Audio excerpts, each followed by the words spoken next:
할렐루야, 우리 삼성교회 친구들 잘 지내셨어요? 예, 오늘은 1월 14일 누가복음 5장 27절부터 39절입니다. 예, 오늘 말씀에서 예수님은 세리와 함께 잔치를 베풀고 있습니다. 특별히 레위라고 하는 세리가 예수님을 위해서 큰 잔치를 베풀었습니다. 이 잔치 속에 다른 많은 사람들이 왔는데 그 중에 이제 바리새인들이 예수님에게 이렇게 질문합니다. 요한의 제자들, 세례 요한의 제자들, 또 자기들의 제자들도 금식하고 기도하는데 왜 예수님은 저렇게 예수님의 제자들은 늘 먹고 마시기만 하는가라고 예수님께 질문을 합니다. 그러자 예수님께서는 신랑이 혼인집에 있을 때에 혼인집은 결혼하는 곳이잖아요. 그러면은 늘 기쁨과 그런 즐거운 일이 있는 곳이 아니겠습니까? 그런 곳에서 금식하는 것이 마땅하겠느냐? 이 신랑이 빼앗길 때가 있는데 그러면 그때는 금식할 것이다 라고 말씀하고 있습니다. 이 신랑이 누구를 말하는 것입니까? 바로 예수님을 말하는 것이죠. 우리는 예수님의 거룩한 신부로서 우리가 예수님을 믿는다는 것은 예수님과의 하나됨, 예수님과 어떻게 보면 결혼을 하는 것이라고 우리가 영적인 그런 결혼을 하는 것으로 볼 수가 있는 것입니다. 당시에는 예수님이 육신의 몸을 가지고 이 땅에 계셨기 때문에 제자들은 예수님과 함께 있었던 그 제자들은 그 예수님이 신랑 되시고 그 제자들 예수님을 따랐던 그 공동체는 교회로서 정말 어떻게 예수님을 정말 신랑으로 삼는 그런 기쁨의 그런 새로운 잔치의 시대를 잠시나마 살고 있었던 것입니다. 그러나 잠시 후면 예수님께서 십자가에 못 박히시고 죽으시고 그러면 그때는 다시 이제 그제서는 이제 사람들이 금식하겠죠. 예수님은 아마 이런 것들을 말씀하신 것으로 보입니다.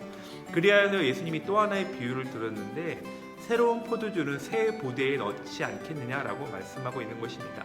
새 포도주를 옛날 부대에 넣으면 그 포도주가 부대가 이렇게 터져버린다는 것이죠.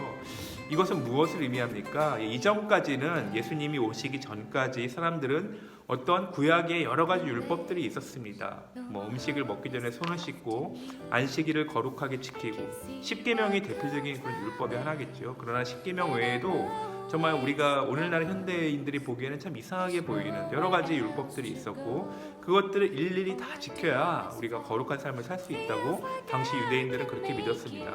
그 율법 조항이 무려 600여 개나 되는데요. 오늘날에도 그래서 유태인들은 이 안식일을 그들 나름대로 안식일은 토요일이라고 합니다. 근데 그들 안식일 때는 엘리베이터 버튼 하나도 안 누르고 아무런 일도 하지 않는다고 합니다. 그렇게 철저하게 율법을 지키는 것이 예수님이 오시기 전에 하나님께 나아가는 어떤 하나의 방법이었습니다. 그러나 예수님께서 오심으로 말미암아 어떤 새로운 길을 여신 것이죠. 그것은 무엇입니까? 그 율법들을 다 지킴으로써 얻고자 했던 것은 무엇입니까? 그것은 바로 하나님께 나아갈 때 필요한 그 거룩함, 의로움이었습니다. 왜냐하면 하나님은 전혀 죄가 없으신 분이셨기 때문에 그 죄 없으신 하나님께 죄인이 감히 나아갈 수가 없는 것이죠. 그래서 그런 율법들을 열심히 지켰던 것인데 이 예수님은 그것들을 다른 방식으로 해결하였습니다. 그것은 무엇입니까? 바로 십자가에서 해결하신 것입니다. 십자가에서 예수님께서 그 귀한 보배로운 피를 흘리심으로 말미암아 피에는 생명이 있다라는 것이 레위기라든가 구약의 여러 가지 그런 말씀에서 말하고 있는 바입니다. 그러므로 예수님의 보혈은 그 예수님의 생명을 우리에게 주셨다라는 것이죠. 그래서 우리는 그 생명을 받음으로 예수님의 피가 모든 죄에서 깨끗게 한다는 그 구약의 말씀으로부터 시작된 이것을 우리가 믿음으로 말미암아 그 어린 양 되신 예수님의 피가 우리를 모든 것을 깨끗게 한다는 그 말씀, 그 약속을 믿음으로 말미암아 이제 우리는 하나님께 의로움을 얻게 된 것입니다. 예수님의 보혈을 믿는 그 믿음을 하나님은 의롭게 본다는 것입니다. 이것은 참으로 놀라운 어떤 약속의 말씀이고 새로운 삶의 방식인 것입니다. 비단 유태인들뿐만 아니라 많은 어떤 신을 찾고자 하는 하나님 그들에게 어떤 절대자를 찾고자 하는 많은 다른 종류의 그런 사람들도 진지한 수행이라든가 고행 같은 것을 통해서 신과 합의를 신에게 가까이 가고자 하는 그런 노력을 했습니다. 무슬림들도 여러 절기를 지키고 금식을 하고 불교의 그런 위대한 고승들도 벽을 보고 수도를 하시고 몇 번씩 3000배를 하시고 이런 식으로 여러 가지 인간의 고행과 노력을 통해서 정말 어떤 하나님께 신께 다가가기 위한 그런 행위를 했는데요. 이제는 그러한 것이 필요가 없다. 왜냐하면 그러한 어떠한 것으로도 우리의 죄는 하나님 앞에 완전히 씻음받을 수 없다는 것이 성경의 선언이기 때문입니다. 하나님께서는 그것이 아니라 오직 예수 그리스도의 보혈로 말미암아 그 보혈이 너희의 죄를 정결하게 할 것이다 라고 말씀하고 있는 것입니다. 이 놀라운 새로운 약속, 이것이 바로 예수 그리스도의 새로운 시대를 여는 그 약속이고 하나님께 나아갈 수 있게 하는 방법인데요. 이것을 믿는 자마다 우리에게는 새로운 삶의 방식이 열리게 되는 것입니다. 이전까지 나 힘과 노력으로 살아왔다면 이제는 내 안에 계신 예수님으로 말미암아 그 안에서 하나님의 자녀로서 먹고 마시며 즐거운 그런 하나님 나라의 공동체의 일원으로서의 삶을 사는 것입니다.